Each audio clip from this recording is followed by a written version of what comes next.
بسم اللہ الرحمن الرحیم۔ السلام علیکم۔ میرا مزاج آج کل کے نوجوانوں سے ذرا مختلف ہے۔ میں نے سوچ رکھا تھا کہ میں اپنی تمام تر محبتیں اپنی ہم سفر اپنی شریک حیات پر نچھاور کروں گا، خود کو اس کی امانت سمجھوں گا اور کسی سے بلا وجہ بات نہیں کروں گا۔ میں اسی اصول پر کاربند تھا۔ انہی دنوں میری ایک فرم میں ملازمت ہو گئی۔ وہاں ترقی کے مواقع بھی ملتے تھے۔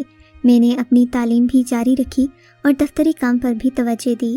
جہاں میں کام کرتا تھا میرے مالک مجھ سے خوش تھے، کیونکہ میں انہیں کبھی شکایت کا موقع نہیں دیتا۔ انہوں نے ایک اور شہر میں برانچ قائم کی تو مجھے بھی اس کا انچارج بنا کر وہاں بھیج دیا۔ میں نے تو یہ سوچا بھی نہیں تھا کہ اتنی جلدی میرے حالات اس قدر بہتر ہو جائیں گے۔ یہ سب میری ماں کی دعاؤں کا پھل تھا۔ میں نے اپنی فرم کے کاروبار اور ترقی کے لیے دن رات ایک کر ڈالا۔ پھر مجھے کمپنی کی طرف سے مکان اور گاڑی بھی مل گئی تو میری امی کو میری شادی کی فکر پڑ گئی، جبکہ میں ابھی اس جھنجٹ میں نہیں پڑنا چاہتا تھا۔ قدرت نے مجھے حسن و جمال سے نوازا تھا۔